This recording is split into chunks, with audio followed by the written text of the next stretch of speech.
నేను కన్న రోజుల్లో ఉండి సాగు బతుకులో ఉండి అయ్యా మేము ఆటాడుతూ ఉంటే మా పిల్లలు కదా ఆడిపిస్తాం అనుకున్నాం. ఒకనాడు కూడా మేము ప్రాక్టీస్కి రాలేదు పిల్లలు ఆడపిల్లలు వేరే కన్నా అయ్యా మీరన్న వాడితే ఆటనాడు పొలం పలుగుతుందేమోరా మీరన్న రాండి అన్న సరే వాళ్ళు వచ్చిండు. ఈ పొద్దు ఆట ఆడుతున్నారు.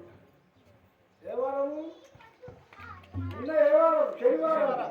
ఆ శనివారం 10 గంటల రాత్రికి ఆట లేదు అట్ట లేదు ఏమీ లేదు.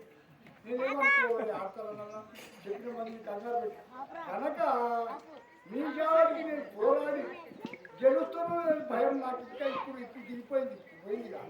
తప్పకుండా ఆ పరమాత్ముడు నన్ను